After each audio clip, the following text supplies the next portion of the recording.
आपको सीधे लिए चलते हैं RKDF medical college hospital and research centre में आयोजन कार्यक्रम में, जहां पर छात्रों के उन्मुखीकरण कार्यक्रम चिकित्सा शिक्षा मंत्री विश्वास सारंग कार्यक्रम में शामिल हैं। 150 अंडर ग्रेजुएट और 50 पीजी छात्रों का उन्मुखीकरण कार्यक्रम संचालित किया गया। As the flagship institute of RKDF Group. RKDF is the largest academic group in the central India with over 225 institutes and 6 universities and still growing, all under the able and visionary mentorship of our beloved chairman, Honorable Dr. Sunil Kapoor sir. With the blessings of our founder director, late Shri R.N. Kapoor and Mrs. Janak Kapoor, RKDF Medical College Hospital and Research Center was started in 2014 with the permission of 150 MBBS seats. 2 of our batches have completed their MBBS course and most of them are pursuing their post-graduation in various prestigious colleges as of now. Proud to say that 2 of our lady students are offering their services in paramilitary force and Indian Air Force. With the immense efforts put in by our respected director, Mr. Siddharth Kapoor sir, we were able to get permission to start post-graduation courses with 80 PG seats in 16 disciplines. However, today is not the day of teachers, institution, dignitaries or any celebrity. Today is the day to celebrate the initiation of a fresh generation of healers who have meritoriously earned their place in the genre of future healers and prominent stakeholders of the responsible citizens of this country. Today, I am addressing the newly inducted undergraduate and post-graduation students of medical science exclusively and also their parents. Dear young colleagues, especially the undergraduates, life has taken a huge turn since your admission. Till yesterday, you all were young kids to your parents, taken well care of at home. Every day you used to wake up, there was a father to pay your bills and protect you every moment. Every day you woke up, there was food on the table of your choice, thanks to your mother. You never had to think about laundry or stacking up bread or toothpaste, again thanks to your mom. And today, you are here.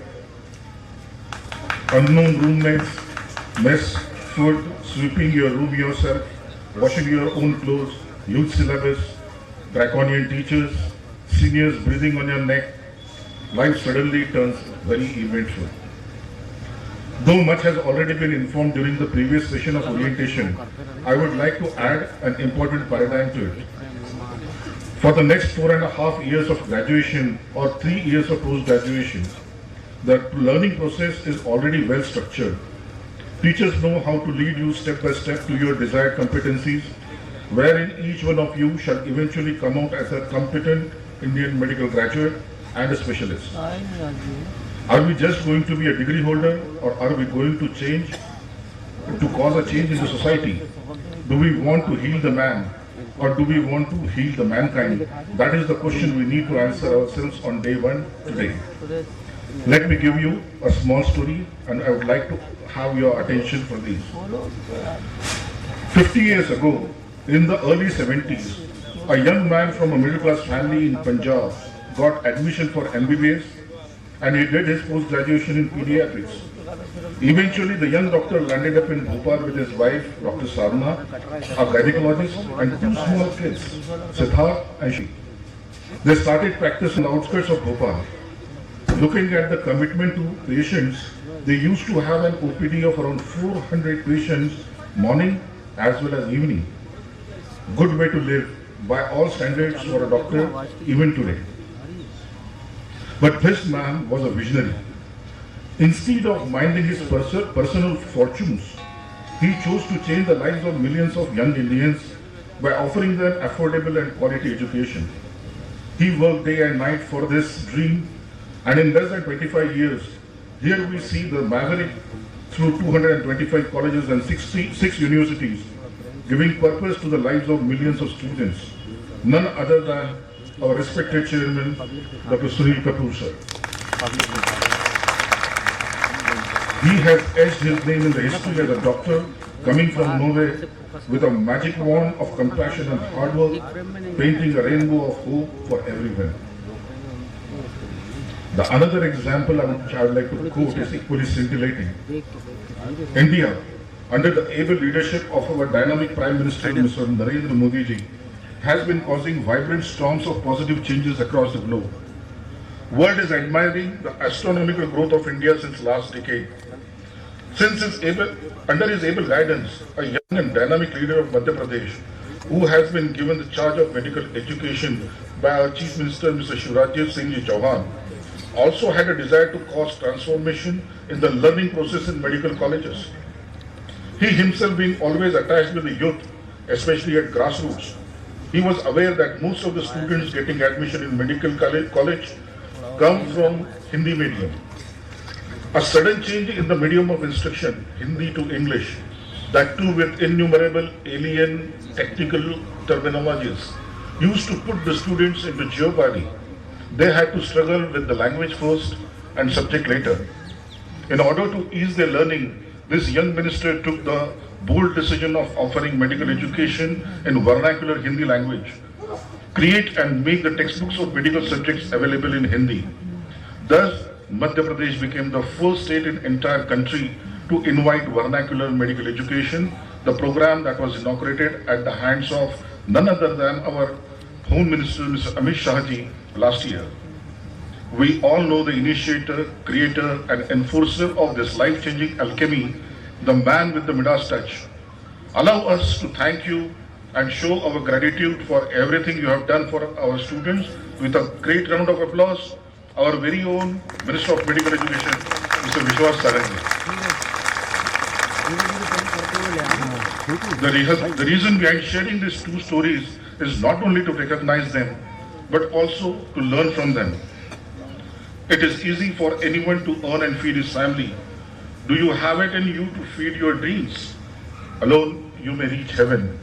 Together, we can raise the level of hell. The journey from that chair where you are sitting now to this dais may be filled with a lot of hard work, some failures, and 100 pitfalls. But I hope these two lighthouses could definitely guide you to your dreams through their words and actions. Once again, on behalf of management and my colleague faculty, I welcome you all to RKDF Medical College, Hospital and Research Center. Thank you.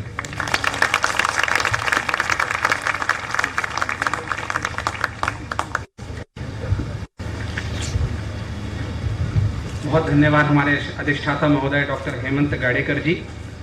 उद्बोधन की इस श्रृंखला में अब मैं आवाज़ देना चाहता हूँ चांसलर आरकेडीएफ यूनिवर्सिटी, जो कि सरल हृदयी मातृ समकक्ष सबकी सहायता करने में हमेशा तत्पर, और अभी 20 दिसंबर 2022 को जिनको grand star of success award Oxford university London में मिला है, मैं आवाज़ देना चाहूँगा डॉक्टर साधना कपूर मैम को कि वे आएँ और अपना उद्बोधन करें। भाई सामने से नहीं निकलना है।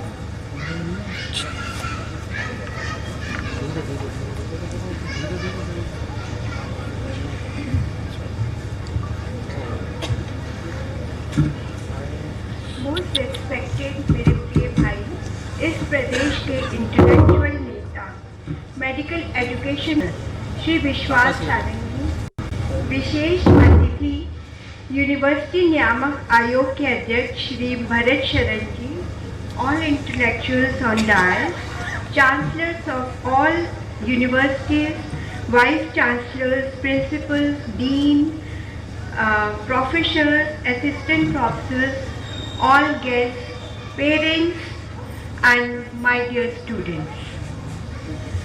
आज मैं आप सबका हार्दिक स्वागत करती हूँ। आज का दिन बहुत ही महत्वपूर्ण है, बहुत शुभ है, इतनी पॉजिटिव वाइब्स हैं, हमारे देश के कर्णधार आज यहाँ उपस्थित हैं। 12th के बाद आपके जीवन में बहुत महत्वपूर्ण मोड़ आया है। अभी तक तो आप बहुत ही उन्मत्त और सरल अपनी लाइफ बिता रहे थे मस्ती में, मगर अब आपके कंधों पे बहुत बड़ी जिम्मेदारी आ रही है। अब यदि हमारे इनके कंधों पर देश को आगे बढ़ाने का, समाज को बदलने की जिम्मेदारी है, तो आप सबके डॉक्टरों के कंधों पर देश की स्वास्थ्य सुविधाएं बढ़ाने की है, नैतिक मूल्यों के साथ मरीजों का इलाज करने की है। डॉक्टर तो मरीजों के लिए भगवान होते हैं, वे मरते को जीवन दान करते हैं, मगर कुछ स्वार्थी लोगों की वजह से आज इस नोबल प्रोफेशन पर लोग उंगली उठाने लगे हैं। तो आज हम सब प्रतिज्ञा करें कि हम पूरी लगन से, पूरे नैतिक मूल्यों के साथ इस प्रोफेशन को अपनाएंगे और सभी मरीजों का बहुत ही अच्छे ढंग से हम इलाज करेंगे। हमारे पीजी स्टूडेंट्स के जीवन का एक बहुत बड़ा मोड़ है क्योंकि वो स्पेशलाइज्ड सब्जेक्ट्स में आए हैं और आप सब बहुत ही ब्लेस्ड हैं कि आप बहुत अच्छी यूनिवर्सिटी में आए हैं जहां आपका मैनेजमेंट, आपके सारे गुरुजन, आप हर आदमी आपको बेस्ट डॉक्टर बनाने के लिए स्वागत में खड़े हैं। और मैं सारे पेरेंट्स को भी बहुत ही विश्वास दिलाती हूँ कि आपके बच्चे बहुत ही अच्छे हाथों में हैं और हम सब उनको एक बहुत अच्छा डॉक्टर और उनका हर तरह से उनका विकास करने की कोशिश करेंगे। कोशिश नहीं, हम करेंगे और उनको एक बहुत अच्छा नागरिक, बहुत अच्छा डॉक्टर बनाएंगे जो कि विश्व में कीर्तिमान स्थापित करेंगे।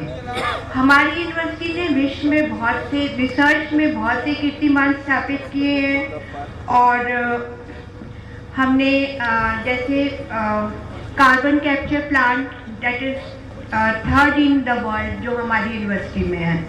पहला यूएसए में है, दूसरा मेलबोर्न में है और तीसरा इंडिया में, और वो भी एक प्राइवेट यूनिवर्सिटी में और छोटे से भोपाल शहर में आरकेडीएफ यूनिवर्सिटी में। तो ये हमारे लिए बहुत ही गर्व की बात है।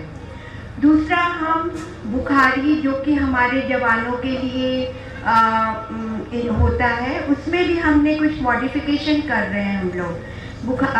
हमारे जवान जैसे कारगिल, सियाचिन में -25, -35 डिग्री में बेचारे रहते हैं। तो ये जो बुखारी में हम एक प्लेट का इन्वेंशन कर रहे हैं, एक छोटी सी प्लेट है जो उसमें लगाएंगे तो जो बाहर का तापमान माइनस है वो पॉजिटिव अंदर का हो जाएगा, वो जहाँ पे वो होंगे, और साथ ही साथ इलेक्ट्रिसिटी भी जनरेट होती है और बल्ब जल जाएगा। तो हमारे वीर जवानों के लिए ये एक बहुत ही अच्छी बात है और हम सब लगन से इसको करने की कोशिश कर रहे हैं क्योंकि ये भी तो देश सेवा का एक अंग है कि हम अपने जवानों को कंफर्टेबल करें। फिर हमें अपने जो डिसेबल दिव्यांग बच्चे हैं उनके लिए भी हमारी यूनिवर्सिटी बहुत काम कर रही है। हमने एक डेंटल चिप हमारी टीम ने बनाई है। हमारे जो साइंटिस्ट हैं हमारी टीम में, उस चिप, एक छोटी सी चिप है, उसको यदि हम उनके दांत में लगाते हैं तो उनको सुनना शुरू हो जाता है definitely. That is also a very big achievement कि हम उसको इतना कर रहे हैं। मैं उम्मीद करती हूँ आप सबसे भी कि आप भी बड़े अनुशासन से, लगन से अपनी पढ़ाई करेंगे, अपने सपनों को पूरा करेंगे, अपने माँ बाप के सपनों को पूरा करेंगे, एक सफल नागरिक बनेंगे और बहुत बड़े डॉक्टर बनेंगे। विश्व में सारे अच्छे डॉक्टर इंडियन हैं और आप भी बहुत अच्छे डॉक्टर बनेंगे और हमारे आरकेडीएफ मेडिकल कॉलेज का, हमारे भोपाल का, हमारे हिंदुस्तान का आप नाम रोशन करेंगे और सब बहुत ही खुश रहिए। आज आप सबने अपना बहुमूल्य समय हमें दिया और इसके लिए मैं आप सबकी बहुत बहुत आभारी हूँ, आपकी ब्लेसिंग्स चाहती हूँ और हमारे बच्चे बहुत आगे बढ़ें, यही कामना से मैं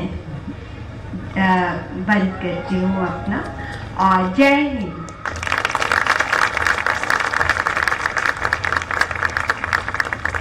बहुत धन्यवाद डॉक्टर साधना कपूर मैम, बहुत ही मीठी आवाज़ में आपने हम सबको उद्बोधित किया। अब मैं आह्वान करना चाहूँगा उनका, आपकी करतल ध्वनि के बीच में, जो मध्य भारत के विशेष शिक्षाविदों में जिनका नाम बहुत सम्मान से लिया जाता है क्योंकि आपके ही द्वारा 200 से ज़्यादा संस्थान एवं 6 यूनिवर्सिटीज़ की स्थापना पिछले 24 वर्षों में की गई है। दूरदर्शी और हम सबके मार्गदर्शक डॉक्टर सुनील कपूर जी का मैं आह्वान करना चाहता हूं कि वे यहाँ पर आएं और हम सबका अभिनंदन करें।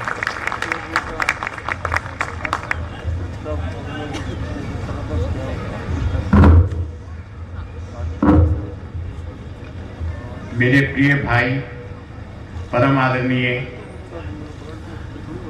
श्री विश्वास कैलाश जी, हम सब के दोस्त,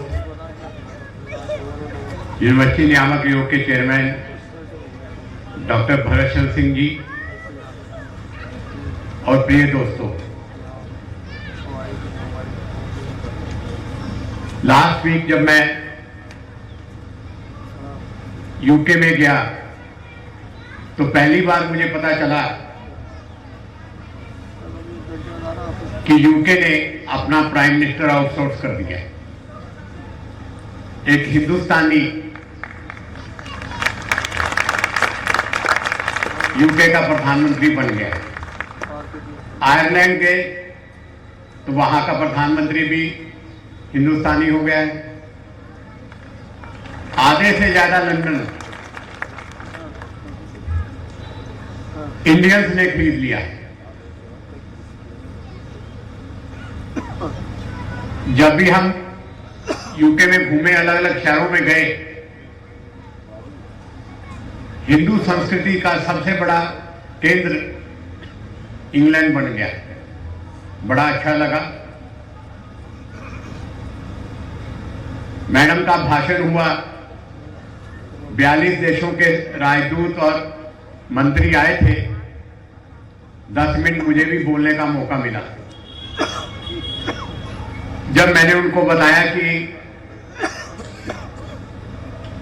आर्केडियस यूनिवर्सिटी ने पहला कार्बन कैप्चर प्लांट लगाया है,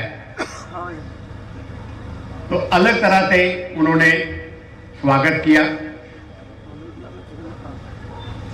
500 टन कार्बन हर साल केवल हम भोपाल में सेव कर रहे हैं। रेहान नगर में, शक्ति नगर में बड़ा प्लांट लगाने के लिए एप्लीकेशन हमने गवर्नमेंट को दी है, जिसमें 50,000 टन कार्बन हर साल एक कार्बन प्लांट में सेव करेंगे। कोरोना ने डॉक्टरों को जो इज्जत दी और जो शॉर्टेज महसूस हुई, हमारी यूनिवर्सिटी ने रोबोट बनाया। 18 टेस्ट वो रोबोट 5 मिनट में करता है, कंप्यूटर से चलता है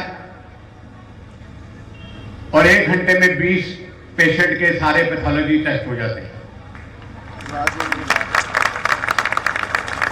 वर्मी कंपोस्ट का बहुत बड़ा प्रोजेक्ट आर्केडियस यूनिवर्सिटी में लगा। 100 टन से ज्यादा वर्मी कंपोस्ट हम बना रहे हैं। बुखारी का जिक्र जो मैडम ने किया, थर्मो इलेक्ट्रिकल डिवाइस लगा के जो बुखारी में से धुआं निकलता है, उसके आगे वो छोटा सा चिप लगाने से 2 वाट का बल्ब उस बंकर में जलता है। -35 टेम्परेचर +25 अंदर हो जाता है। ITBP के DG आए थे, हम उनको प्रेजेंटेशन दे रहे हैं कि पहला बुखारी का ऑर्डर मध्य प्रदेश में हमें मिले। हमारे जवान जो इस देश की रक्षा के लिए हमेशा संघर्ष करते हैं, ताकतवर तरीके से लड़ते हैं, जनरल खन्ना के साथ मिलकर वो प्रोजेक्ट फाइनल स्टेज पे है। 28 बड़ी रिसर्च इस यूनिवर्सिटी ने की है। परम आदरणीय प्रधानमंत्री जी ने अलग अलग रिसर्च में हमें बड़े इनाम दिए हैं। 11-11 लाख रुपए एक रिसर्च स्कॉलर को वहां से मिला है। 125 पेटेंट पिछले 1.25 साल में हमने किए हैं। सबसे बड़ी स्वामी विवेकानंद जी की लाइब्रेरी आर्केडियस यूनिवर्सिटी में बनी है। एक दिन एक परम श्रद्धेय हमारे यहाँ खाने पे आए। सिद्धार्थ ने उनको कंप्लेंट की, बेटे ने, कि हमें कोई नहीं जानता, डॉक्टर कपूर को कोई नहीं जानता, फेसबुक में नहीं है, ट्विटर में नहीं है, व्हाट्सएप में नहीं है, इंस्टाग्राम पे नहीं है। एक चीज जरूर है, हो सकता है कि हम सोशल मीडिया पे नहीं हैं, हो सकता है कि वो रिस्पेक्ट जो सोशल मीडिया में होने से मिलती है वो हमें ना मिलती हो, पर लोगों के दिलों में है। 1.5 लाख स्टूडेंट अब हमारी यूनिवर्सिटी में है। मुंबई में यूनिवर्सिटी खुल रही है, देहरादून में है, अगरतला में है, और हो सकेगा तो मध्य प्रदेश में भी और आएंगी। रिसर्च में इस यूनिवर्सिटी ने जो काम किया है उस कार्य के लिए न्यूयॉर्क में हमें सम्मान मिला, स्विट्जरलैंड में सम्मान मिला, इंग्लैंड में मिला। बड़ा फख्र होता है। और जब ऑक्सफोर्ड की वाइस चांसलर के साथ जो वहां के चीफ थे वो इंडियन थे, जब उन्होंने हमें इनाम दिया, बहुत अच्छा लगा। आज व्हाइट कोट सेरेमनी है। पहली बार जब मैंने व्हाइट कोट पहना था 74 में, तो बड़ी खुशी हुई। सिनेमा हॉल जाते थे, व्हाइट कोट पहन के जाना। व्हाइट कोट पहनने के लिए जो कहते डॉक्टर साहब आए, जरा पहले टिकट दे दो। होटल में भी व्हाइट कोट पहन के जाना। और इस कोरोना में लोगों ने बता दिया कि सबसे महान व्हाइट कोट है। हमारे यहां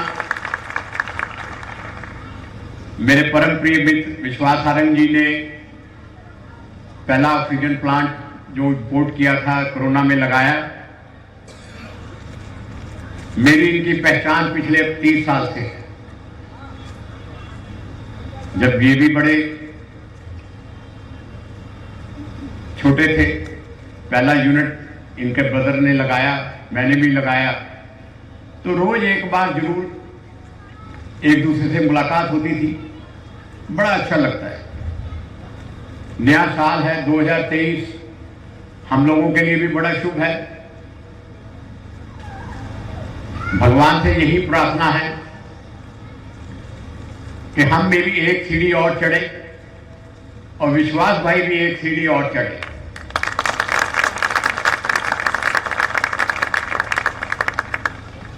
बहुत ही महत्वपूर्ण डिपार्टमेंट इनके पास है। प्रदेश को और देश को इनके कार्य की बड़ा अच्छा लगता है, जो वो सबकी सपोर्ट में खड़े रहते हैं। सारी दुआएं इनके साथ है।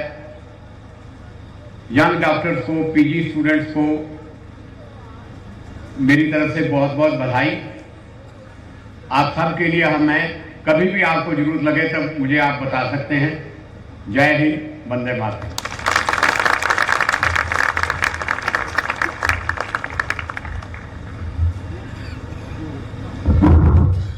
बहुत धन्यवाद हमारे ग्रुप के chairman doctor Sunil Kapoor sir. अब मैं संबोधन के लिए आमंत्रित करना चाहूँगा उनको जो वर्तमान में chairman Madhya Pradesh private university regulatory commission के पद पर कार्यरत हैं। इसके पूर्व आप SN शुक्ला विश्वविद्यालय शहडोल में प्राणी शास्त्र विषय के प्राध्यापक के पद पर आसीन थे, जहां पर आपने अध्यापन और अनुसंधान में संलग्न रहते थे। आपके कार्यकाल में एक अत्याधुनिक बायोटेक्नोलॉजी प्रयोगशाला की स्थापना हुई, जिसका श्रेय आपको ही जाता है। आपके मार्गदर्शन में 20 से अधिक PhD थीसिस पूर्ण हुई हैं एवं प्राणी शास्त्र के कई किताबों के आप लेखक एवं संपादक रहे हैं। जूलॉजिकल सोसाइटी ऑफ इंडिया के द्वारा अध्यापन एवं अनुसंधान के क्षेत्र में आपके विशेष योगदान के लिए आपको स्वर्ण पदक से सम्मानित किया है। बहुत सम्मान से मैं बुलाना चाहूंगा आज के प्रमुख अतिथि महोदय डॉक्टर भारत शरण सिंह। आइए।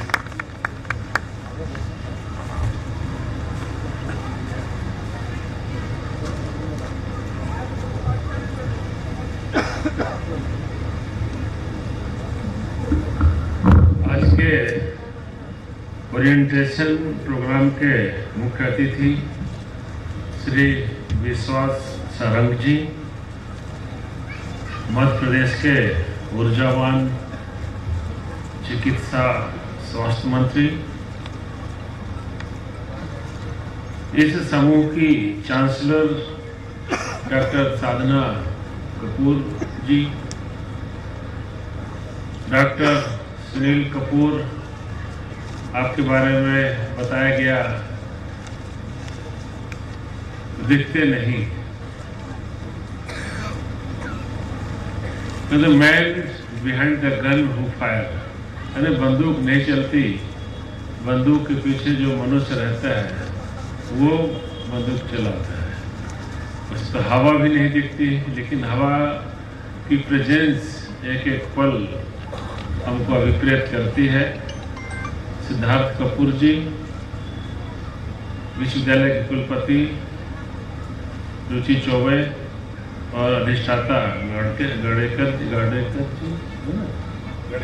गड़ेकर जी और विश्वविद्यालय का समस्त स्टाफ और प्रिय छात्र एवं छात्राओं, जैसा कि बताया गया कि यह एक प्रकार से ओरिएंटेशन प्रोग्राम है, उन्मुखीकरण या फ्रेशर, इंट्रो, अलग अलग नाम से भी कह सकते हैं।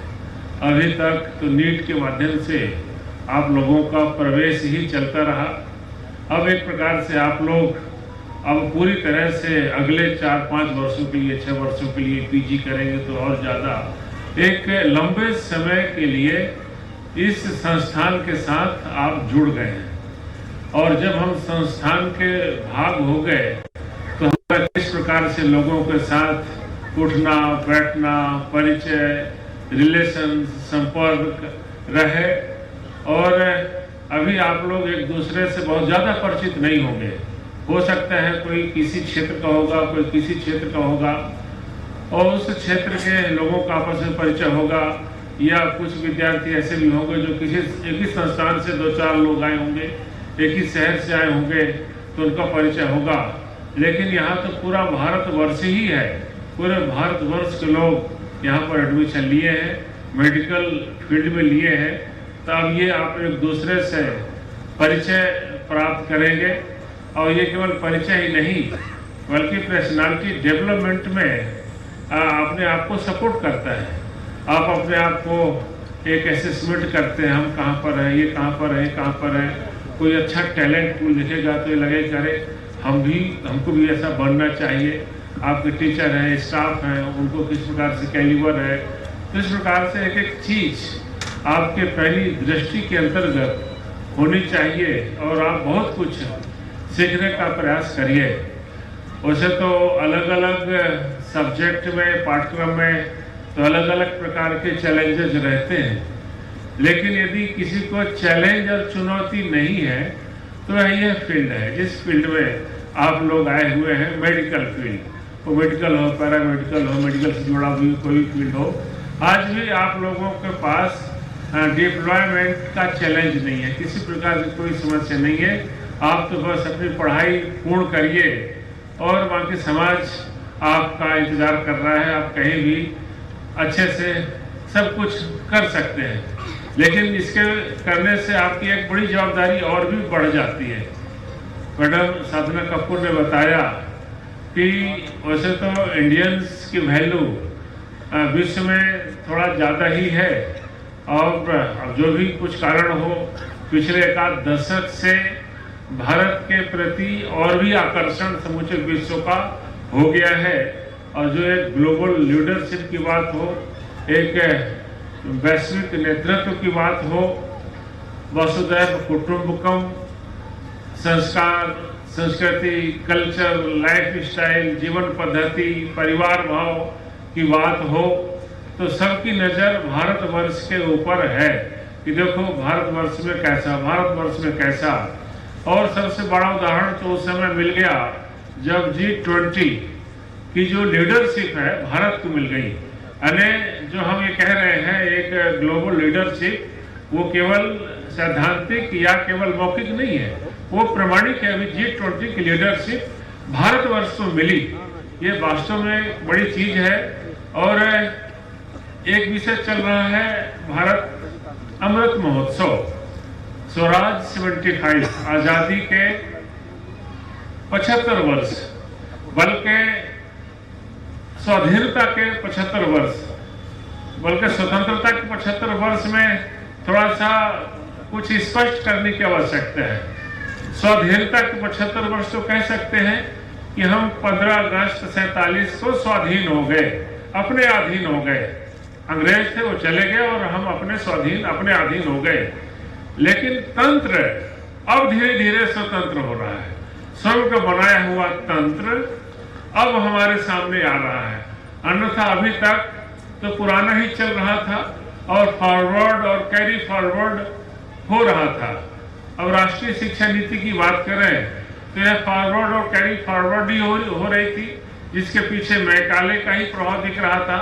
लेकिन अब शिक्षा के क्षेत्र में अब हम वास्तव में स्वतंत्र हुए हैं, उन्हें स्वयं का बनाया हुआ सिस्टम भारतवर्ष में प्रारंभ हुआ है, एस्टेब्लिश हुआ है। और मेडिकल क्षेत्र में हुआ है, वो विश्वास सारंग जी के लिए एक बार ताली बजा दीजिए। आपने भारतवर्ष में कीर्तिमान स्थापित किया, उसको वही, उसके बारे में वही चर्चा करेंगे।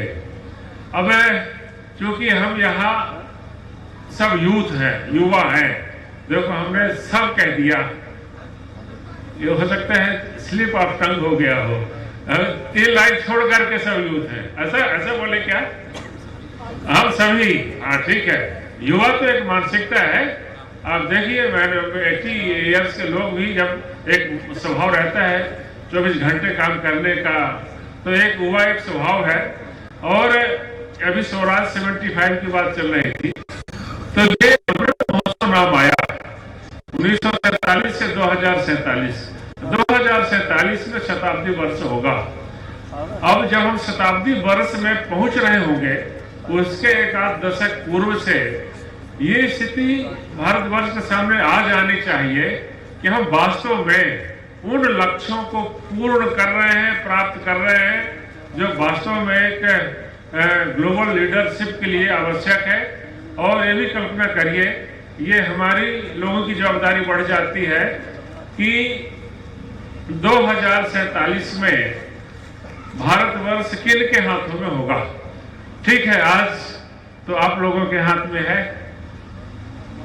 2047 में किन के हाथों में होगा, भगवान करे आज वाले लोग भी उस समय रहना भी चाहिए। लेकिन मुख्य रूप से कहा जाए तो जो आज ये 20 से 25 वर्ष का एक यूथ पूल है, ये जब 47 के आसपास आएगा तो वास्तव में जो भारतवर्ष की बागडोर आप लोगों के हाथ में होगी।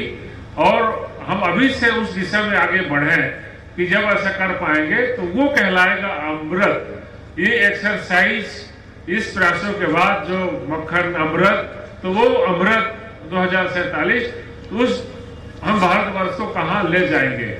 और ऐसा करने पे हमको 2 लोगों को आइकॉन के रूप में देखना पड़ेगा। एक तो एपीजे अब्दुल कलाम, जिन्होंने एक पुस्तक ही लिखी थी, vision of new millennium India 2020, 2010 में पुस्तक आई।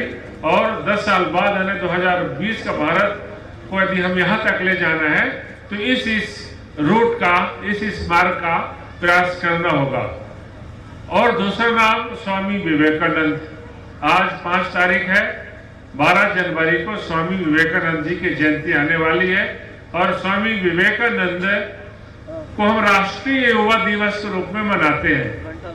और जब हम सब अपने को युवा मान ही रहे हैं, कुछ लोग हैं, कुछ लोग मान रहे हैं, मानना भी अच्छी बात है, अंदर से तो फीलिंग्स है ही। तो इस प्रकार से वास्तव में एक आइडियल यूथ को किस प्रकार से उनकी लाइफ स्टाइल होनी चाहिए, किस प्रकार से उनके कैरेक्टरिस्टिक्स, किस प्रकार से उनके गुण होना चाहिए, तो स्वाभाविक है हम स्वामी विवेकानंद जी का अनुकरण करें कि वो किस प्रकार से अध्ययन करते थे, किस प्रकार से खेलते थे, किस प्रकार से सनातन संस्कृति, अध्यात्म, ज्ञान, विज्ञान, विद्वता, अरे कोई ही क्षेत्र ऐसा नहीं है जिसमें स्वामी विवेकानंद जी का अध्ययन न रहा हो और प्रभाव न रहा हो, तो हम अपने आप को मेडिकल फील्ड से भी थोड़ा सा देश, दुनिया, समाज के बारे में वहां तक अपनी आउटरीच बढ़ाएं। और जहां तक स्वाभिमान और स्व का भाव, यानी एक ट्रेंड चल गया है भारतवर्ष में कि अच्छी चीज कहने में हमको हीनता का बोध होता है कि पता नहीं, यानी हमको अंदर से पावर आता ही नहीं कि हम ये कह पाए कि नहीं ये हम ही है, ये भारतवर्षी है, ये भारतीय लोगों के द्वारा ही संभव हो पाया है। इसमें एपीजे अब्दुल कलाम का एक उदाहरण जो मैं रखूंगा, उसी पुस्तक में उन्होंने कई उदाहरण रखे हैं, उनमें से 2-4 बड़े महत्वपूर्ण उदाहरण है। एक उदाहरण में रखूंगा कि एपीजे अब्दुल कलाम एक जगह डिनर पर थे और चूंकि साइंटिस्ट थे, विषय आई रॉकेट की।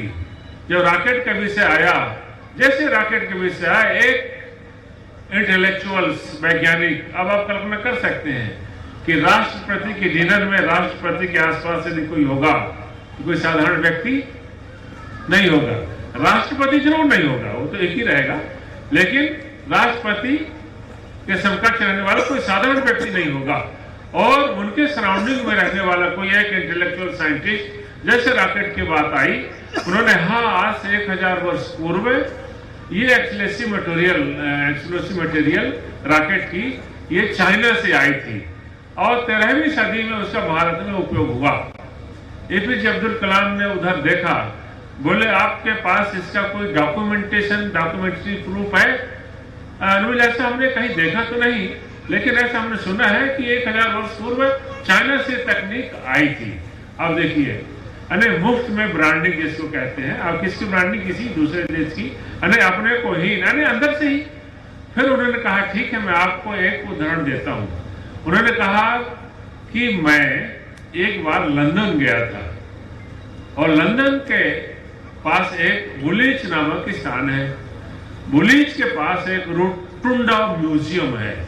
रोटुंडा म्यूजियम में ब्रिटिश कॉलोनीज जहां थी उनका एक संग्रहालय है, वहां भारत का भी एक सेक्टर है। और जब मैं भारत के सेक्टर में गया तो वहां श्रीरंगपट्टनम में का युद्ध का चित्रण था, जिसमें रॉकेट दागे जा रहे थे।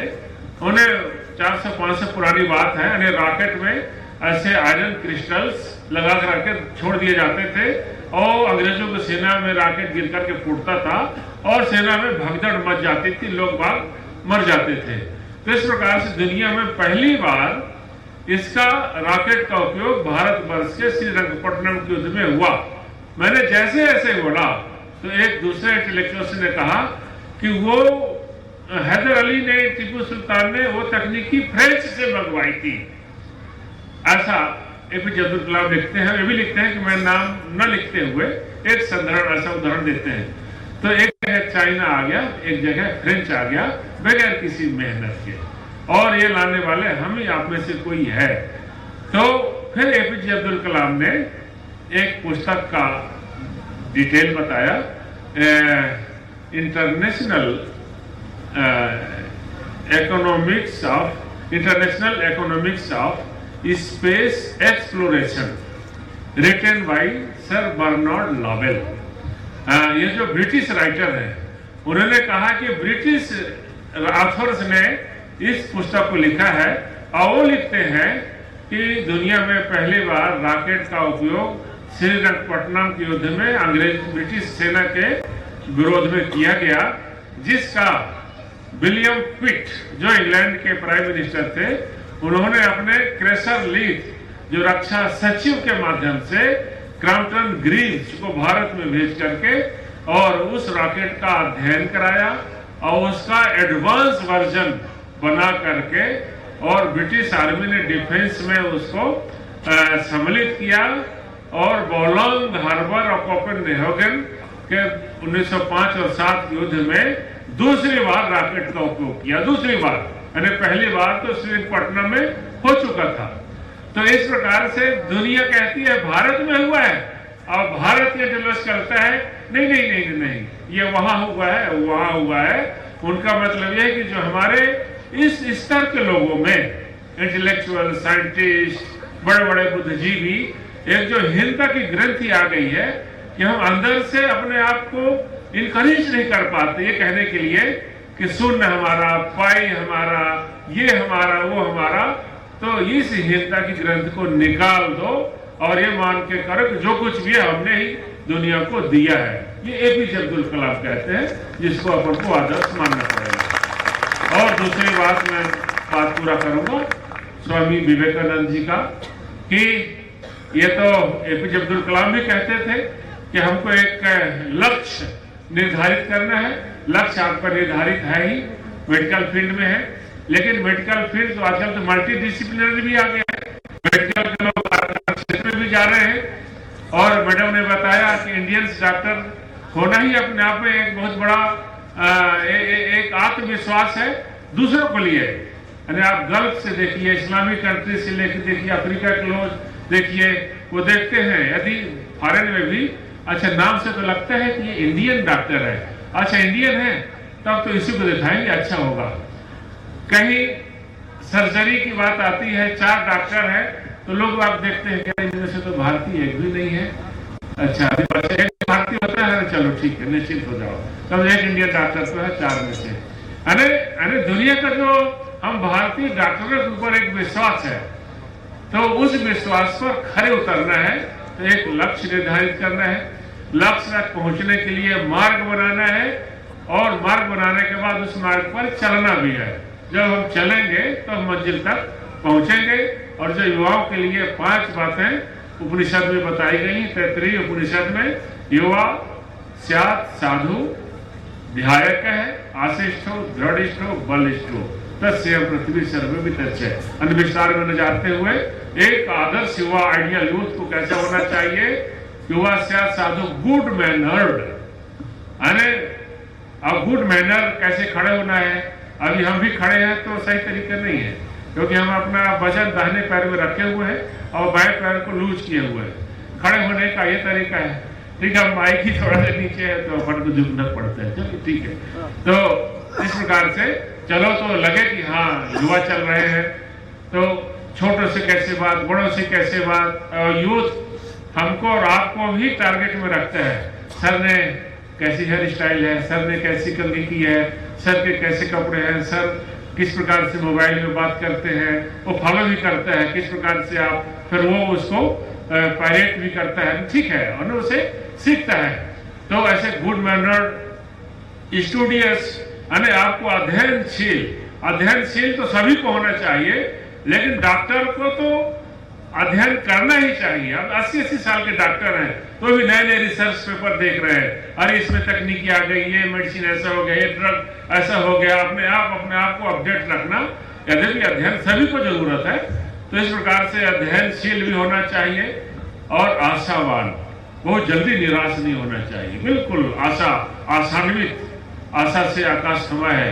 एपीजे अब्दुल कलाम खुद भी पहली बार पायलट के सिलेक्शन में फेल हो गए थे। पायलट 8 पायलट एयरफोर्स में 8 पायलट की भर्ती हुई, डॉक्टर एपीजे अब्दुल कलाम का 9वां नंबर था, लेकिन बाद में वो डिसअपॉइंट बट नॉट डिफीट, और बाद में राष्ट्रपति हो गए। तो इस प्रकार से और दृढ़ निश्चय कि मेरे को इस पोजीशन प्राप्त करना है, ऐसा करना है, इतने नंबर लाना है, ऐसा करना ही हर हालत में, तो उस दृढ़ निश्चय के आधार पर रहिए और बलिष्ठ हो। हष्टपुष्ट तो सभी को होना चाहिए, युवाओं को भी हष्टपुष्ट होना चाहिए। डॉक्टर बनने के बाद ये ना सोचना कि यदि सब हष्टपुष्ट हो जाएंगे तो रोग इनसे दूर हो जाएगा, और जब रोग दूर हो जाएंगे तो हमारे पास कौन आएगा, ऐसा नहीं सोचना। सबको, और ऐसे भी कहते हैं गुड क्या healthy mind in healthy body, ऐसा कहते हैं ना। तो इस प्रकार से और युवा हष्टपुष्ट होना है तो थोड़ा शारीरिक एक्सरसाइज, व्यायाम, योगा, सूर्य नमस्कार, कुछ फिजिकल एक्सरसाइज, जिम, ये भी करना है। ये भी कर पाएंगे तो वास्तव में ऐसा लगे कि हम युवा हैं। तो इस प्रकार से हमारी बहुत बहुत आप लोगों को इस ओरिएंटेशन प्रोग्राम में बहुत बहुत धन्यवाद। जय हिंद, जय भारत। बहुत धन्यवाद डॉक्टर शरण जी। उद्बोधन की एक श्रृंखला को 5 मिनट के लिए मैं विराम दूंगा। हालांकि आपसे ज़्यादा मैं उत्सुक हूँ हमारे आज के मुख्य अतिथि महोदय को सुनने के लिए, लेकिन आज का जो कार्यक्रम है उसमें ओथ सेरेमनी है जो कि 2 मिनट में हम कंप्लीट करके, और उसके पहले ज्ञान का सम्मान हमेशा से होता आया है। इसी तारतम्य में SRK यूनिवर्सिटी के जो टॉप 3 स्टूडेंट्स हैं उनके सम्मान के लिए मैं मुख्य अतिथि और प्रमुख अतिथि महोदय से निवेदन करना चाहूँगा। सर्वप्रथम वो जिन्होंने SRK यूनिवर्सिटी के MBBS प्रथम वर्ष में सबसे ज़्यादा नंबर प्राप्त करके टॉपर रहे हैं, उनका नाम है कुमारी डॉली सोनी। कृपया यहाँ पर जल्दी से मंच पर आ जाएं, समय की अल्पता है। द्वितीय स्थान पर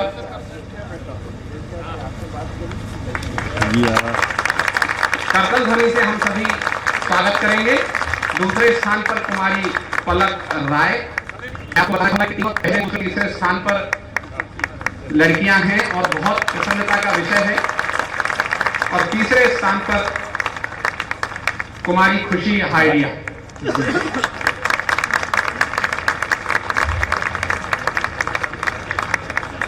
बहुत धन्यवाद। कार्यक्रम के अंतिम सोपान में हम आज के कार्यक्रम को व्हाइट कोट और शपथ ग्रहण सेरेमनी को अब कंडक्ट करने जा रहे हैं, और उसको सुचारू रूप से आगे बढ़ाने के लिए बहुत जल्दी और उसको संपन्न करने के लिए मंच संचालन हेतु डॉक्टर वसुधा दामले को मैं आमंत्रित करना चाहता हूँ।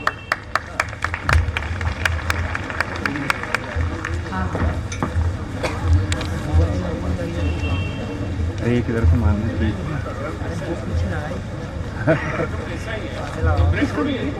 So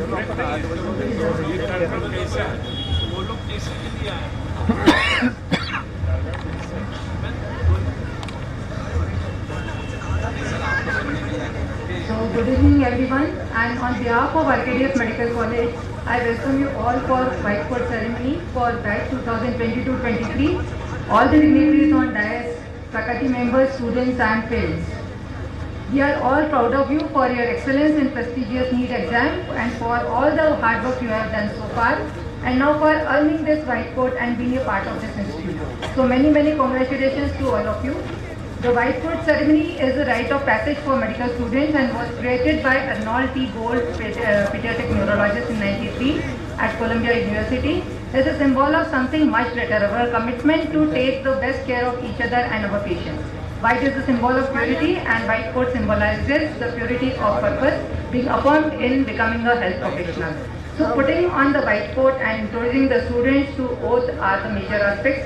It is to make you aware about expectations and responsibilities appropriate for medical profession at the start of your career. So journey has begun.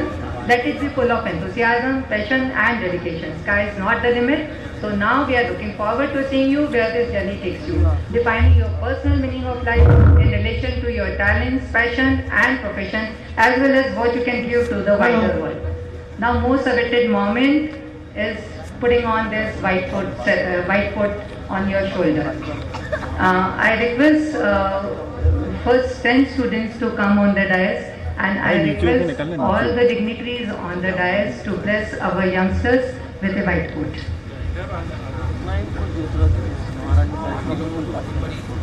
I request the senior faculty members to put on the white coat on the shoulders of the students who are sitting behind.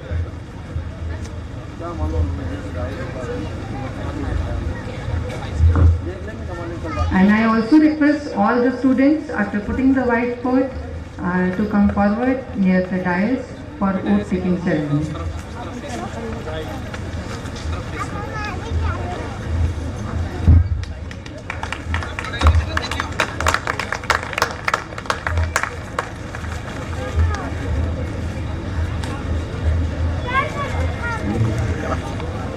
बहुत late करा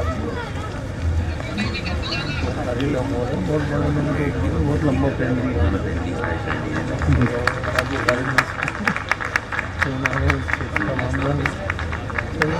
हाँ वही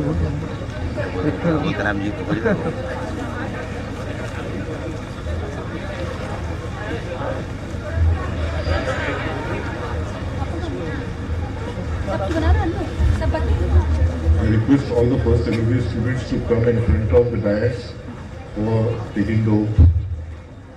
Here I would like to mention that last year when we had our convocation ceremony, that time also white coat ceremony and oath taking was done. At that time we had conducted the ceremony with Hippocratic oath. That time our honorable chief guest Vishwas Sarangi has said that why even now we need to take the oath written by Hippocrates. Why can't we have an oath taken which was given many years old by in Charak Sanhita? So giving respect to his command and wish, this time we are going to deliver the oath in Hindi, scripted by Maharshi Charak. So this is the Maharshi Charak Shapath which we are going to take. श्रुति लड़के पीछे कर बेटा इधर आगे खड़े रहो बेटा यहाँ पे Can kids run a bit faster?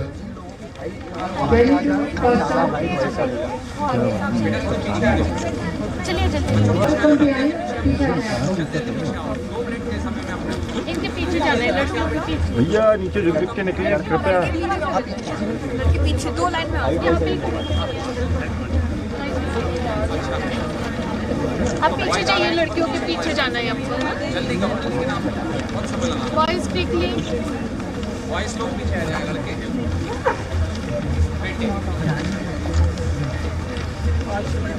इधर से आगे तक जाके पीछे जाओ Voice come fast. जल्दी जल्दी जल्दी जल्दी जल्दी तुम इधर से जाके पीछे जाओ जाओ आधे इधर जाओ आप फिर से इधर जाओ अरे हैंड उस पे ले ले हाथ पे ले ले अरे हाथ पे लेना अरे कहाँ जल्दी जल्दी चले इधर से जाके पीछे जाओ पीछे जाओ हाथ पे लेना हाथ पे हिल जाएगा तार तो गया 2 मिनट रास्ता इधर भी जल्दी दे I request students to और कितने बच्चे बचे हैं put the right hand up. Shall we start? And all of you are ready? मैं अपने अध्ययन काल में संयमी सात्विक एवं अनुशासित जीवन व्यतीत करूंगा। गुरु के अधीन होकर पूर्ण समर्पित भाव से गुरु के कल्याण में मैं अपने कल्याण तथा प्रसन्नता हेतु पुत्रवत आचरण करूंगा। मेरा व्यवहार सतर्कतापूर्ण, मैडम आप कैमरे में आ रहे हैं सेवा परायण, उत्कंठा और ईर्ष्या से रहित होगा। मैं अपने आचरण में संतोषी, आज्ञापालक, विनम्र, निरंतर मननशील एवं शांति युक्त रहूंगा।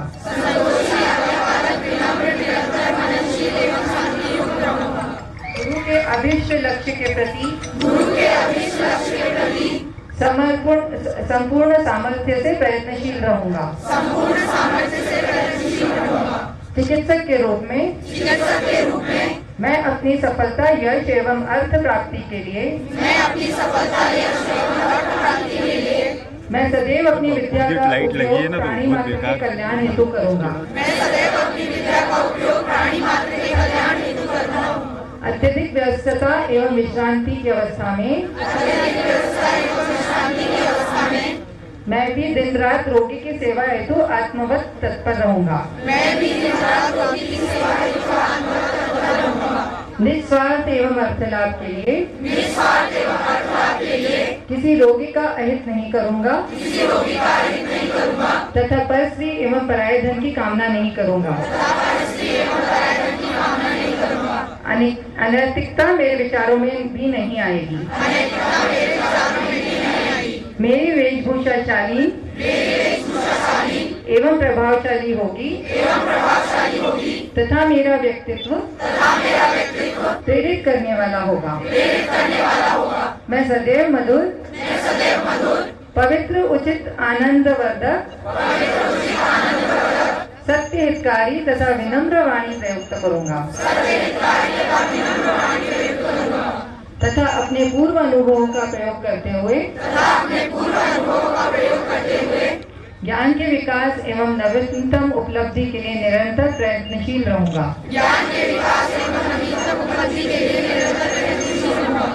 किसी स्त्री की चिकित्सा उसके पति अथवा आत्मीय की उपस्थिति में ही करूंगा। रोगी के परीक्षण के समय मेरा विवेक ध्यान एवं इंद्रियों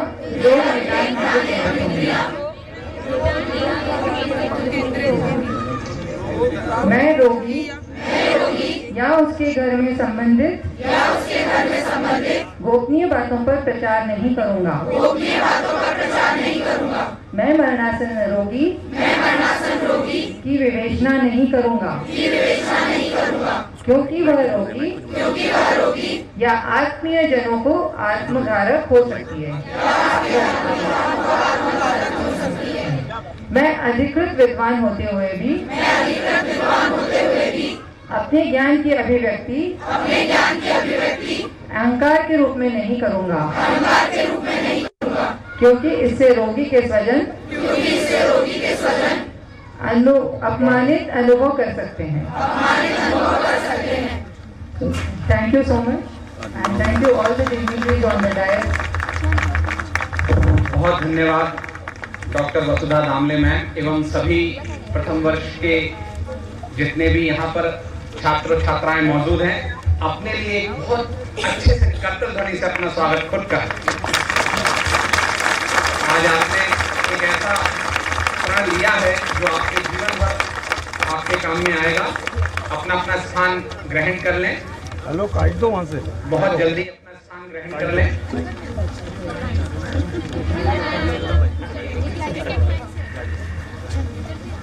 अंत में हम सबके लोकप्रिय एवं जुझारू युवा नेता, नरेला विधानसभा क्षेत्र से विधायक, प्रखर वक्ता, भाषाविद, विज्ञान एवं इतिहास की गहन जानकारी रखने वाले और सबसे खास बात, भारत में चिकित्सा शिक्षा को हिंदी भाषा में शुरू करने का श्रेय जिनको जाता है, ऐसे तालियां तो बजा दो। हमारे ऐसे लाडले सम्माननीय श्री विश्वास सारंग जी, अब मैं उनको अपने उद्बोधन के लिए आमंत्रित करता हूँ।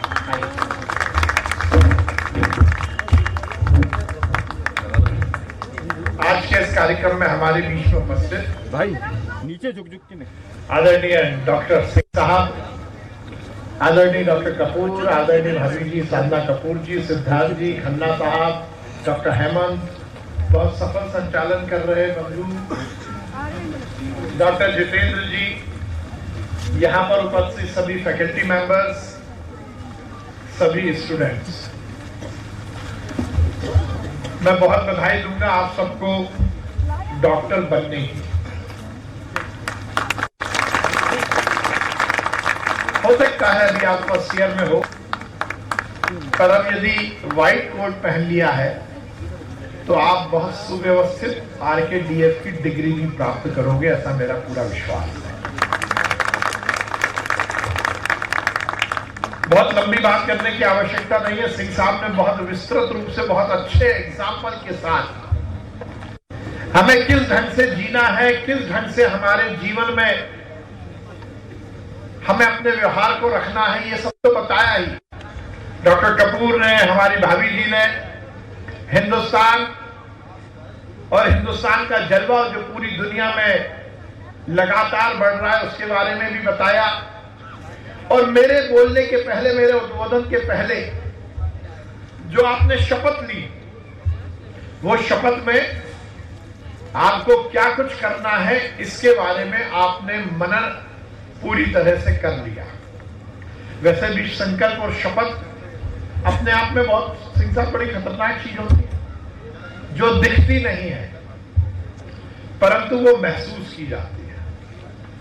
शपथ या संकल्प, हम केवल अपना सीधा हाथ आगे करके शपथ ले लेंगे, इससे इतिश्री नहीं हो जाती।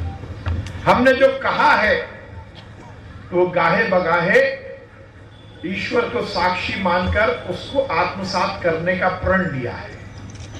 और ये चरक शपथ ने मैं आज पढ़ रहा था, मैंने बड़े गौर से पढ़ा, उसमें सब कुछ है। यदि मुझे लगता है कि उसको आपने एक एक शब्द को आत्मसात कर लिया तो फिर कहीं भी ये डाउट नहीं रहेगा कि आप अच्छे डॉक्टर बनोगे या नहीं बनोगे, सुनिश्चित रूप से।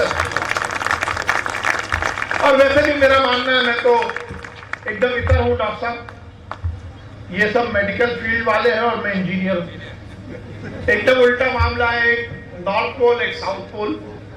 तो मैं ये बात तो बोल ही नहीं सकता हूं कि आप डॉक्टर कैसे बनो, कैसे पढ़ाई करो, कैसे एनाटॉमी पढ़ो, फिजियोलॉजी पढ़ो, बायोकेमिस्ट्री पढ़ो। ये 3 सब्जेक्ट की मैंने हिंदी में किताबें बना दी, इसलिए ये तीनों सब्जेक्ट याद है आपके।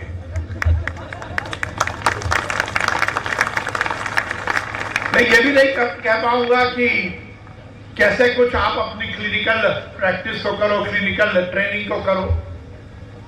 इस बात को कहने का मैं 1% भी हक नहीं रखता, क्योंकि मैं उस फील्ड का नहीं हुआ, मेरे को नहीं मालूम। पर मैं 2 मिनट में अपनी बात ये जरूर कहूंगा कि आप डॉक्टर बनो, ये तो आपको टीचर बताएंगे। मैं अच्छा डॉक्टर बनने की और सफल डॉक्टर बनने की आपसे, आपके बारे में प्रार्थना करूंगा या आपसे आह्वान करूंगा, तो मेरे दिलो दिमाग में ये बात नहीं है कि आप कितने बिस्तर का अस्पताल बनाओगे। मैं आपको अच्छा और सफल डॉक्टर बनाने की बात करूंगा तो मेरे मन और मस्तिष्क में ये बात नहीं आएगी कि आपका शहर में या प्रदेश में या देश में कितना नाम होगा। मैं आपको अच्छा और सच्चा डॉक्टर बनने का आह्वान करूंगा तो मेरे मन और मस्तिष्क में ये बात आएगी कि आप डॉक्टर भी बनो और उसके साथ साथ इस देश के एक अच्छे और सच्चे नागरिक भी बनो। मुझे याद नहीं आरकेडीए उसके पिछले कार्यक्रम में आया था तो मैंने ये किस्सा सुनाया था या नहीं सुनाया था, पर मैं जिन स्टूडेंट्स के बीच में जाता हूँ ये किस्सा जरूर सुनाता हूँ। वो स्कूल से जुड़ा हुआ है। आप सबको मालूम होगा, आप बड़े यंग हैं इसलिए सभी पब्लिक स्कूल से पढ़कर आए होंगे। आजकल पिछले 15-20 साल से डॉक्टर सिंह नई विधा शुरू हो गई है स्कूलों में। बच्चे का इंटरव्यू हो या ना हो, पेरेंट्स का इंटरव्यू जरूर होता है। अब इसका मुझे कंसेप्ट डॉक्टर साहब अभी तक समझ में नहीं आया, पर ठीक है, लोगों को प्रेशर रहता है। पेरेंट्स में बड़ा अपने बच्चे को अच्छी पढ़ाई का एक जो प्रेशर रहता है उसमें वो उस दौर से भी गुजरते हैं और उस दौर से मैं भी गुजरा। मैं बिल्कुल सच्ची बात बता रहा हूँ। मैं अपने बच्चे का जब एडमिशन कराने गया तो हम लोगों का, मेरे और मेरी पत्नी का इंटरव्यू था। हम लोग गए और जब हम उस स्कूल में पहुंचे तो उन्होंने इंटरव्यू के पहले एक स्टेप और आगे बढ़ाई थी। सभी पेरेंट्स को एक हॉल में बिठाकर एक प्रोफार्मा दिया था कि आप इसको इंटरव्यू के पहले भरिए। उसमें कुछ 22 पॉइंट। सभी पेरेंट्स एक हॉल में बैठे थे। उसके बाद एक एक पेरेंट्स को जाना था इंटरव्यू के लिए। वो प्रोफार्मा हमें भी दिया गया। मेरी पत्नी ने वो भरना शुरू किया, नाम, ऑक्यूपेशन, मदर्स नाम, फादर्स ने फला फला फला फला फला करके 17वें पॉइंट पर लिखा था कि आप अपने बच्चे को क्या बनाना चाहते। मेरी पत्नी ने 16 नंबर तक तो सब भर दिया। 17वें नंबर पर जैसे ही ये मामला गड़बड़ आया, पत्नियां यही करती, जब उलझता है मामला तो भाभी जी का मुझे नहीं मालूम, भाभी तो सुलझाने वाली है वैसे। तो मेरी वाइफ ने वो प्रोफार्मा मेरी तरफ दे दिया, वो फॉर्म मेरी तरफ सरका दिया। उसमें लिखा था कि आप अपने बच्चे को क्या बनाना चाहते हो। मैंने सोचा अभी ये ना इंच में है ना फुट में है, अभी मैं क्या विचार करूं कि मैं इसको क्या बनाऊं। मैं सोचता रहा क्या लिखूं क्या लिखूं। मैंने आसपास देखा पेरेंट्स और क्या लिख रहे हैं। कोई लिख रहा था डॉक्टर, कोई लिख रहा था इंजीनियर, कोई लिख रहा था IAS ऑफिसर। मैंने सोचा कि नेटवर्क बिल्कुल भी नहीं, टाइम ऑफ एडमिशन यदि मैं ये विचार कर लूंगा कि मैं अपने बच्चे को क्या बनाना चाहता हूं तो ये शायद जल्दबाजी हो जाएगी। मैंने कहा नहीं, मैं ऐसा कुछ नहीं लिखूंगा। मैं सोचता रहा क्या लिखूं क्या लिखूं क्या लिखूं। 2 मिनट बाद मेरे दिल से एक तरंग निकली, मेरी कलम चली और मैंने लिखा अ ट्रू इंडियन, एक सच्चा भारत। मुझे लगा मेरा बच्चा डॉक्टर बने ना बने उससे फर्क नहीं पड़ेगा, मेरा बच्चा इंजीनियर बने ना बने उससे फर्क नहीं पड़ेगा, मेरा बच्चा इस देश का अच्छा और सच्चा नागरिक बन गया तो उसका भी जीवन सुधर जाएगा, मेरा परिवार भी सुधर जाएगा, ये समाज भी बन जाएगा और इस राष्ट्र का भी पुनर्निर्माण हो जाएगा। इसलिए युवा साथियों, मैं तुम्हें इस बात का आह्वान कर ही नहीं सकता, ये तो तुम अच्छे डॉक्टर बनोगे, आप एक बड़ी परीक्षा पास करके आए हो, आप किसी शॉर्टकट से नहीं आए हो, तो आप डॉक्टर तो बनोगे, पर डॉक्टर इस समाज के लिए बनना, इस देश के लिए बनना, केवल अपने लिए नहीं, केवल अपने परिवार के लिए नहीं, केवल अपना करियर बनाने के लिए डॉक्टर बनोगे तो कोई मतलब नहीं है। किसी ने कहा है जिंदगी आग पे चलने की कहानी है, जिंदगी आग पे चलने की कहानी है, जिंदगी मौत की भूली हुई निशानी है, अपने मतलब को तो सब जीते हैं सब मरते हैं, खुद को औरों पे मिटा दे वो जिंदगानी है। केवल अपने लिए नहीं जीवन, ये जीवन ये समाज के लिए, ये राष्ट्र के लिए, और ये मैं दर्शन की बात नहीं कर रहा हूं।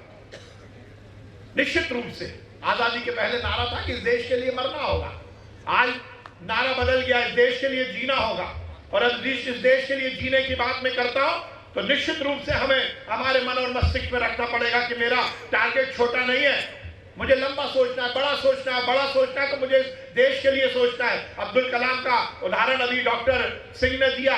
अब्दुल कलाम साहब एक छोटे से मछुआरे के परिवार में पैदा हुआ व्यक्ति, जिसके पास पैसा नहीं था, जिनके माँ बाप पढ़े लिखे नहीं थे, उनमें मन और मस्तिष्क में केवल यही बात थी कि मुझे कुछ करना है।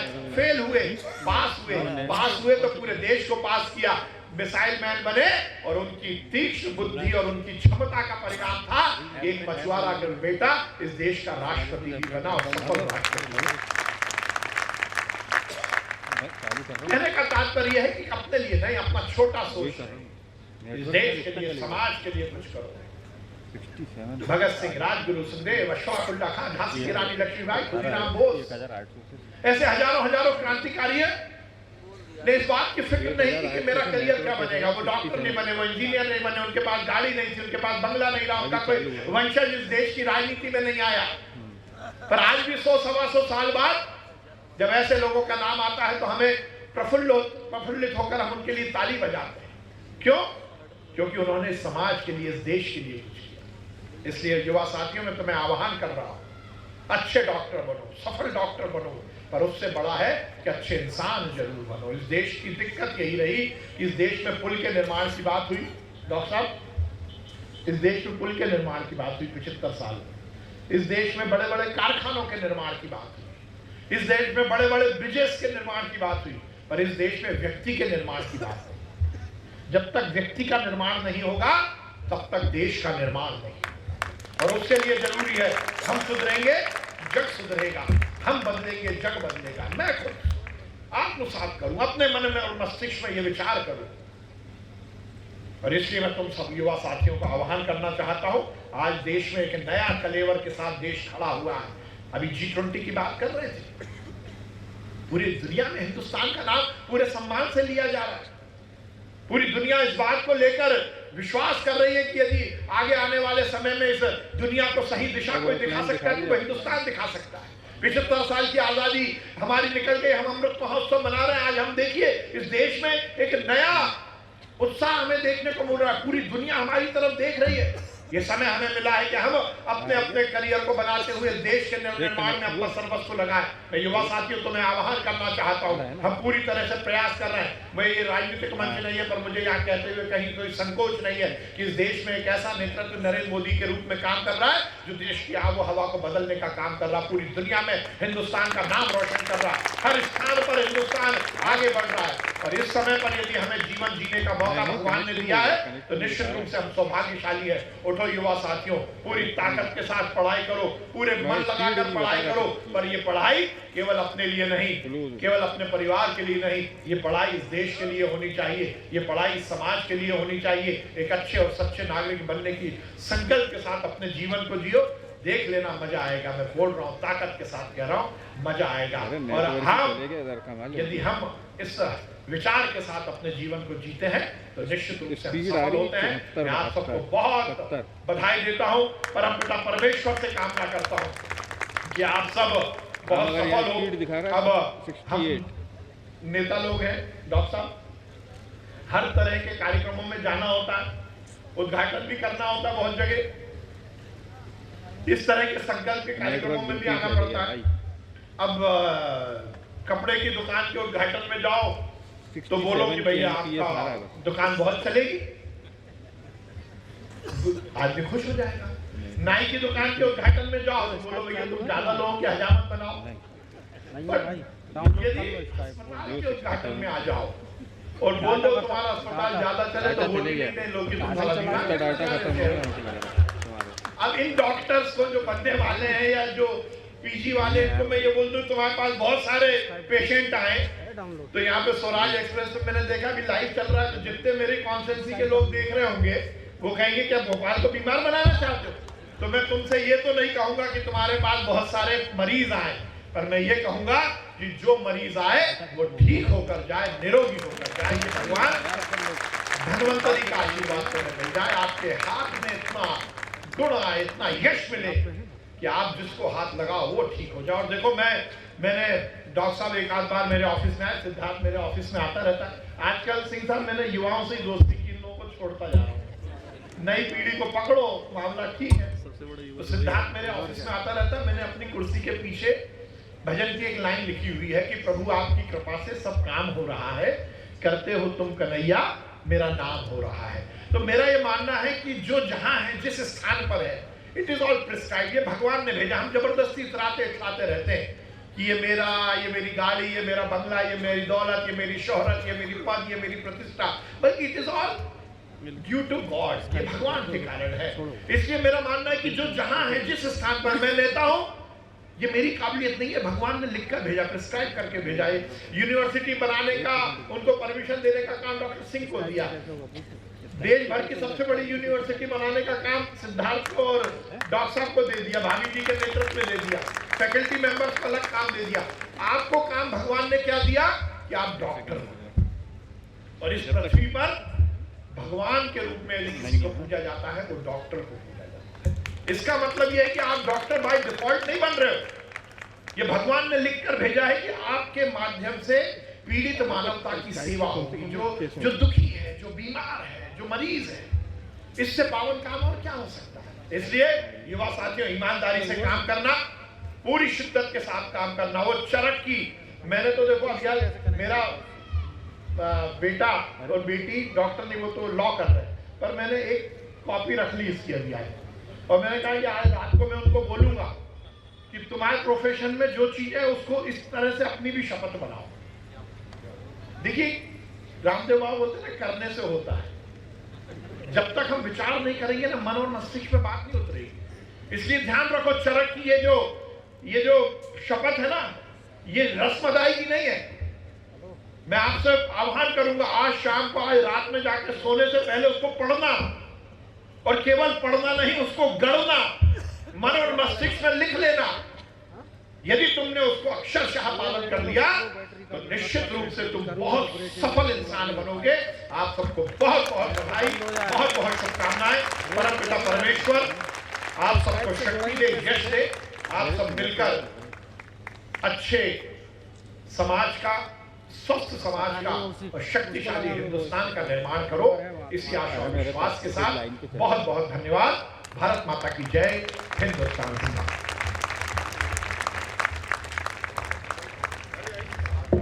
बहुत धन्यवाद हमारे महोदय। अंत में धन्यवाद प्रेषित करने के लिए vice chancellor SRK university doctor Ruchi Chaubey को मैं आह्वान करूंगा कि वे आएं और धन्यवाद प्रेषित करें।